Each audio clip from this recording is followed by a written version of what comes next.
economy, capitalism, the role of the middle class are all very much in the news these days. So tonight we're going to take a special look at capitalism and the role it plays in American society and throughout the world. Our guest tonight is Professor Luigi Zingales from the University of Chicago. Professor Zingales, thank you so much for being here. My pleasure. And you are the author of a recently released book. Actually, we'll see if we can get the camera to get this on. A Capitalism for the People. I love the title. Actually, we talked about it a little bit before the show, but what I love about that title is its contradiction, internal contradiction. Capitalism, but it's for the people. All right. So tell me how you came to that particular title. I think the title reflects actually my views. I think that there is kind of an ideological void in this moment because since the fall of the Berlin Wall, the capitalist model has triumphed and everybody sort of thinks there is no alternative. But since the financial crisis, people are worried about that this model is not particularly good and that there are some defects and there is no ideological alternative. We have seen people camping in Zuccotti Park and complaining about the system, but they couldn't provide an alternative vision. And what I'm doing is trying to provide an alternative vision that is not where most alternative visions have been, trying to be a third way in between sort of socialism, capitalism, but an authentic sort of form of capitalism that is quite actually favorable to consumers and individuals, to the people at large. Well, I think one of the points you make earlier in the book that struck me is the difference between being pro-business and pro-market. And we hear a lot about that, particularly in the political dialogue today, or lack of dialogue today. And what is how do you draw the distinction between someone who's pro-business or a policy that's pro-business and one that's pro-market? I think it's very easy to determine in terms of general attitude. A businessman is pro-market when he wants to enter a new industry. The moment is in this new industry, he wants to put barriers to entry to make money. And being pro-market means being pro sort of free entry both before and after. It's not making this difference. And I think that this example is pretty useful in showing that very often the two agendas coincide, but there are a lot of times where they don't. And it's surprising that most people don't appreciate this difference. So you have a lot of big entrepreneurs or big capitalists that use the word free markets and use the rhetoric, but de facto they're not playing by the set of rules, and they don't really want those rules to apply to themselves. Well, you talk a lot about competition in that respect, that the businessman will talk about competitiveness and wants to be competitive, but really would like to eliminate competition, whereas a truly free market depends on as much competition as possible, right? Oh, absolutely. I have to say, for full disclosure, this is Adam Smith. And this is, I'm not, in this respect, I'm not innovating, I'm not saying anything new. Unfortunately, this has been forgotten for a long time, but I think that the genius of the free market system is competition. This competition that transform the pursuit of self-interest into something that creates welfare for everybody, that benefits everybody. And I always like to make as an example, if you don't have competition, you tend to have sort of cronies and corruption. And I know this very much firsthand because the term nepotism has been invented in my country of origin, Italy. And not surprisingly, it was invented within the Catholic Church. Actually, the nephews were, to be honest, children of the Pope, but you couldn't say that they were children. So, they were nephews. They were nephews. But the point I want to make is, and this has nothing to do with sort of, I am Catholic and I think the ideas are great, but in terms of the Catholic Church used to have, and still has to some extent, a monopoly in Italy and in a lot of countries of religion. And that monopoly in the old days was enforced in a pretty brutal way. And as a result, that monopoly allowed the church to appoint nephews and relatives and incompetent, and the church still runs. Why? Because there is sort of monopoly. Still, to this day. To this day. In the United States, the Protestant church are actually in competition one with the other. And so appointing as a minister an idiot just because he's your brother runs the risk of having that church disappear, precisely because there is intense competition. And I think that this example is useful for people to realize that without a very intense competition, it's easy for the capitalist system to degenerate. And we tend to associate capitalism to meritocracy, to sort of a fair or level playing field. But the moment you don't have competition, all these sort of wonderful things tend to disappear and degenerate. So what do you see happening in America today? I think that there are two big threats to competition. One is the traditional market power, which has been fought with the antitrust for a long time. But also, I have to say, if the market power is derived from firms having a technological advantage, for example, this doesn't last that long. It's not that threatening because it doesn't last that long. Just talk to Microsoft. Exactly. 15 years ago, we're all like up in arms about the incredible power of Microsoft. Today, Microsoft is a dinosaur that is sort of struggling to find its path. Exactly. And then the new sort of more monopolistic business are Google and Facebook and Apple and so on and so forth. However, what is really dangerous is when this market power is achieved through a control of the political process, through a control of the state. Because the state really has the monopoly of the most important thing, which is the legal use of violence. So once you have control of the state, then you can have a lot of distortions, and these distortions don't go away simply through competition in the marketplace. And you have to have a fully competitive, if you want, political system, but that's where you have a bunch of distortion and inefficiency. So what I'm sort of warning here is that unlike many people, including some of my colleagues at the University of Chicago, I do not believe that competition is a natural outcome. It is something that needs to be protected. And the problem is who has the interest in protecting it? I think that everybody has an interest in distorting the rules. Well, those who are the major players have interest in distorting the rules, absolutely, right? And to their own benefit. To their own benefits. And the only one who have an interest in sort of keeping a level playing field are the people at large. And to the extent these people are disorganized and they don't have as much as political voice as large corporations, competition is not preserved. And that I think is the real threat that is so pervasive around the world, but is coming also to the United States. And you see that as an increasing threat. In other words, if we go back a few decades, was it a different environment, and do you see this growing now? I definitely see that. And I say this clearly in the book. Maybe it's part of me coming to America and realizing that my dream was not as pure as I made it to be. But I think there is also a true degeneration. For example, the amount of lobbying has always existed and is actually protected by the Constitution, so it's not a new thing. Right. But the level and the sophistication of lobbying has changed dramatically over the last 20 years. And the amount of money put in that has changed dramatically over the last 20 years. And in a sense, my view is that it's turned from being a reactive lobbying, which a libertarian like me would love, because why? You want to lobbying to get the government off your back. And that's sort of an expression of freedom. That's what it protects in the Constitution. That is great. But companies have become more sophisticated, and from a reactive lobbying, they move to a proactive lobbying, where they use their ability to influence the government to actually distort the marketplace to their own advantage. That is really what is dangerous and what we need to sort of get up in arms and fight against, because that will kill the good part of capitalism that has produced so much wealth and benefits to all of us.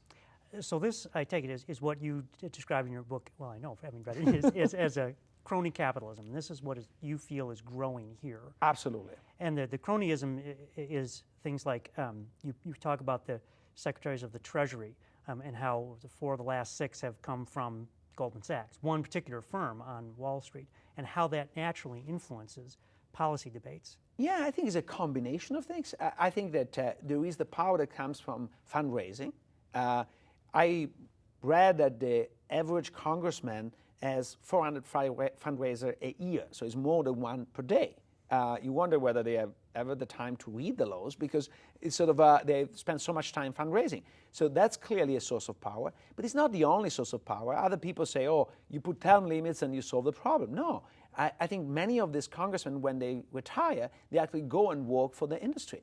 And I can see things more clearly, not because I'm any better than the most, is because I come from a country where we have brought this to the extreme. And just my view is that Berlusconi, who was the Prime Minister of Italy until very recently, it has been for like 7 of the last 11 years. And also one of the richest men in the country and the owner of most of the major media. That's absolutely correct.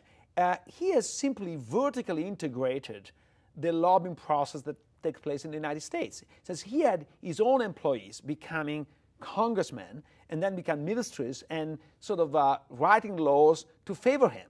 And when you see that, you say, oh, this is terrible. How can a sort of free country go through that? But the United States is just one step removed. You have sort of guys that run for Congress in expectation to become employees of the very companies they're writing laws about. And we see this as normal. And I'm saying, you know, this is dangerous. You've seen where this leads, and it's not a pretty place. Absolutely. So let's talk a little bit about some of the things that you see as a solution. And in particular, I'm interested by one of the other aspects of the problem that you have described, which you label as, and I think others call capture. And that is that when regulators, or even Congress people, but particularly regulators who are part of the government, are too closely allied with an industry, they become captured by the industry. And ultimately, they start to see things from the point of view of the industry rather than the point of view of the public. And you describe that as actually a fairly natural phenomenon, which I thought was very interesting, that it's hard to avoid that kind of capture. Yeah, it paradoxically is something that gets worse and worse as we become more sophisticated and specialized. Why? Because the more specialized is my human capital, the more the value of that human capital depends on the position I take and who are my friends. And as a result, I find it very difficult to take positions against that small group. So let me make an example. If I'm a nuclear engineer, I hardly can make a living writing popular books. So most of my livelihood will depend on being employed in some nuclear plants. And if I were to take a position and say the nuclear plants are very unsafe, and I'm not saying they are, I'm just saying as an example, I will find it hard to make a living using my human capital. If you became a fierce critic of the nuclear industry, absolutely, you would be very hard-pressed to find jobs in that industry, right? Absolutely. And so if I cannot find jobs in that industry, I can only find jobs in another industry where I'm not specialized. I dissipate a lot of my investment in human capital. And your earning potential drops to the floor. You may make half or a third of what you would make in your given profession, right? Absolutely. And so that makes me being more sympathetic to the industry. And this adds to two other phenomena that go in the same direction. One is that probably if I'm a sort of enemy or I fear the nuclear power, I'm unlikely to become an engineer and specialize in you won't spend time working in a nuclear industry. Absolutely. And then the other thing is not all my friends, but many of my friends will come from that industry. And so the only thing I hear when I go to have a beer at the bar, etc., are the opinions of my buddies, and they all think alike. And so this phenomenon that is called groupthink, that small groups that are very sort of elitist, they tend to think alike and even miss some major ideas because they're too inbred. I think that's a big problem, and it's becoming more and more, the more specialized we are, and the more sort of we think we are better than the rest, which happens a lot with experts. In fact, there's a book you may have read about the nuclear disaster in Chernobyl, where that was the very problem there was that they were, in fact, the people who ran that plant were the best and brightest. But because they were the best and brightest, and they talked amongst themselves, they thought they could take a bunch of shortcuts because we know what we're doing. And in fact, it led to disaster. Yeah, I didn't know about that example, but unfortunately, it's plenty. There are plenty of examples, and the Bay of Pigs is in the United States is a famous one. But yeah, unfortunately, is not the first, not the last. So that would be one of the problems with regulation. That government regulation is susceptible to this capture, and so it's less likely to really be able to address the problem of crony capitalism as you see it, or this undue influence really of the industry on policy.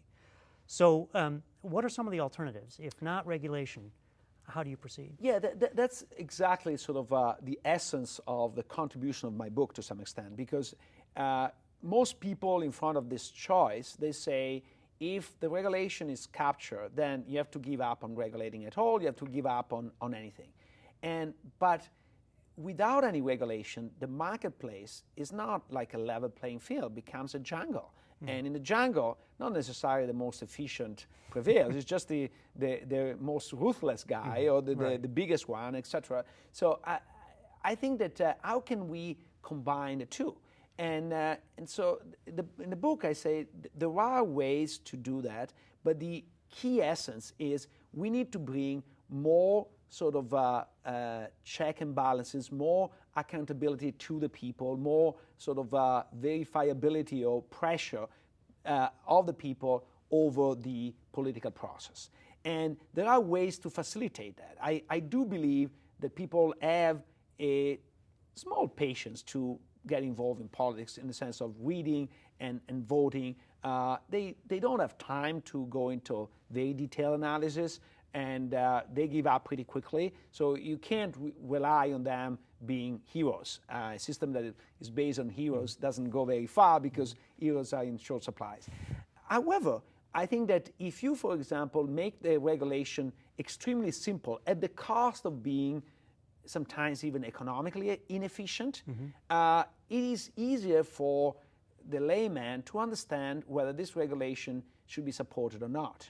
So I kind of understood this because after the financial crisis, I went around and gave lecture about sort of how to reform the financial system. And my bias was that a strong separation from investment banking and commercial banking was not necessarily something useful. And so you had to put a bunch of rules in place, but with those rules was not a necessary step. However, a lot of people were so enamored of this separation that goes back under the name of Glass-Steagall because it was introduced by a law in 1934 by these two senators. And then I realized why this is so much love. And the answer is because it's simple and people can check that this is actually respected and applied or not. And I think that the Glass-Steagall law was 34 pages. And today, Dodd-Frank is 2,400. and it sort of sends to 47 additional studies and further sort of regulations. So it's impossible for any human being that is not a full-time paid lobbyist to follow the process. And once you get into the nitty-gritty of regulation, the only people paying attention are the interested parties, the experts who are paid, not even the general experts, because honestly, I try to follow the process as a sort of academic with an interest in the topic. And after a while, it was too boring and too complicated to keep it up. I had to give it up. I read some summaries, and so I don't know all the little details. The only one who know are the paid expert. And so that is what distorts the process. So my view is, why don't we limit regulation, not eliminate, but limit to things that we can actually explain to people. My favorite line is, regulation is so simple that even a congressman can understand it. And it's actually only half a joke, because when Nancy Pelosi passed the Obamacare, she said, we need to pass it to figure out what is in it.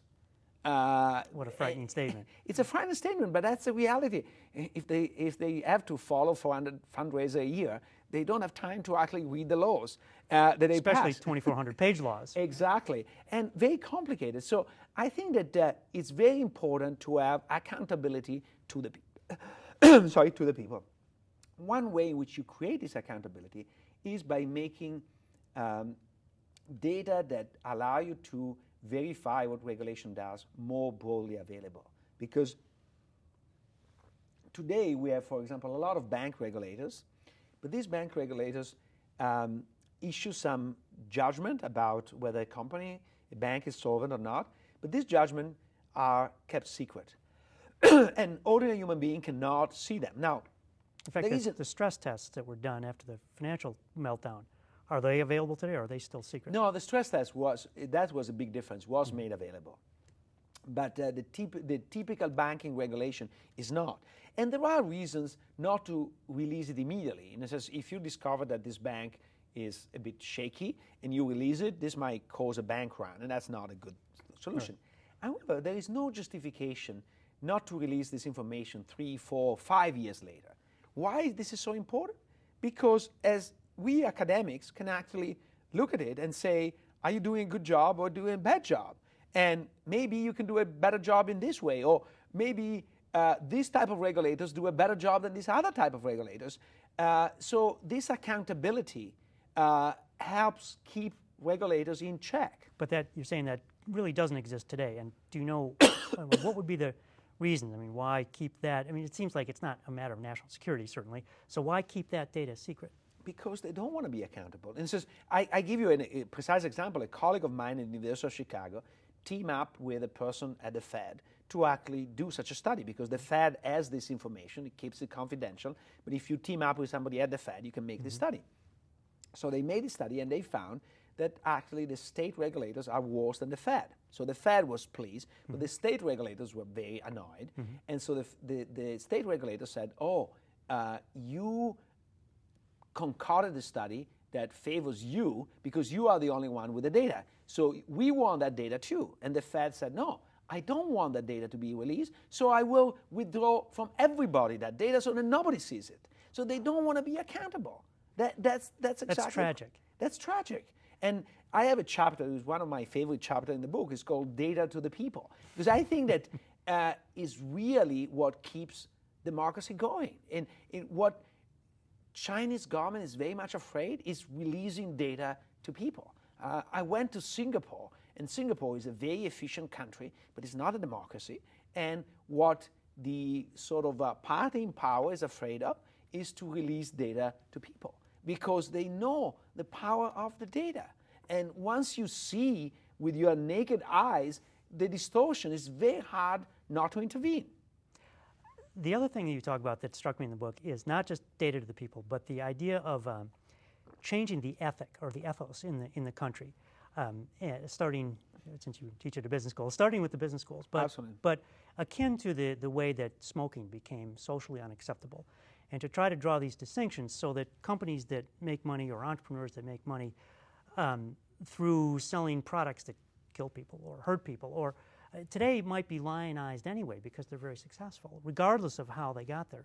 And you draw an interesting parallel between, we would not lionize a very successful pornographer, but we will lionize someone who produces a heart valve that fails or something like that.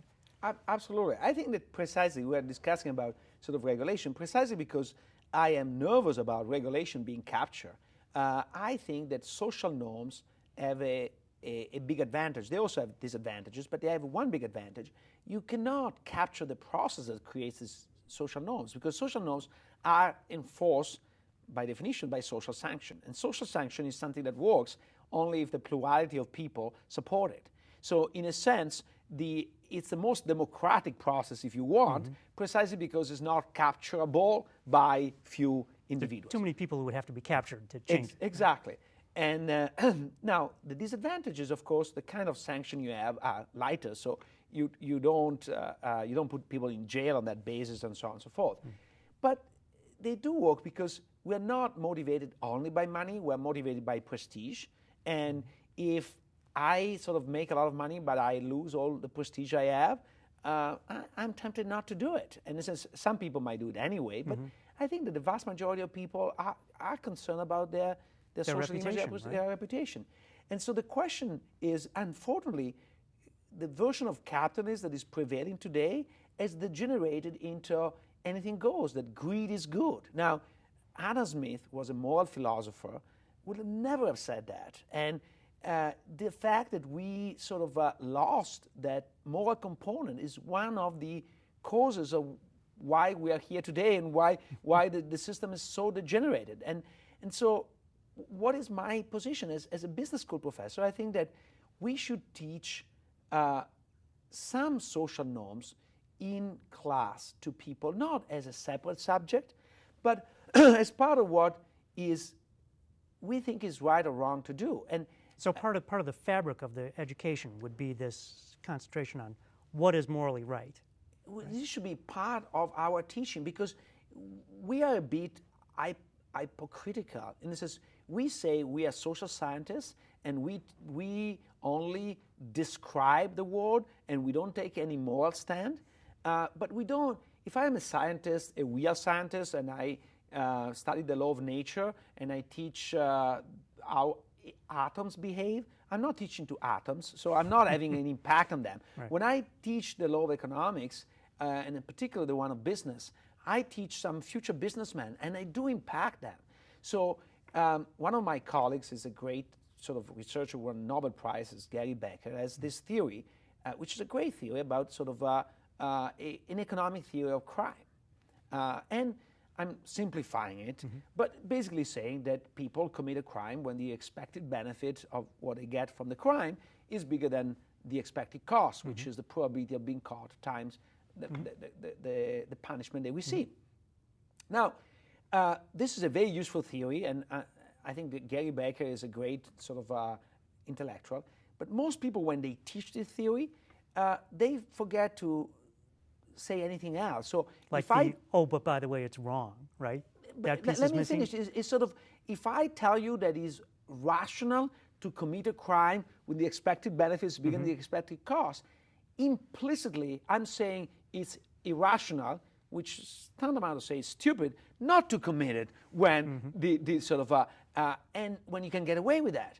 And I don't think this is what Gary Becker intended, but not taking a moral stand in class inevitably tends to generate a lower level of morality in the students.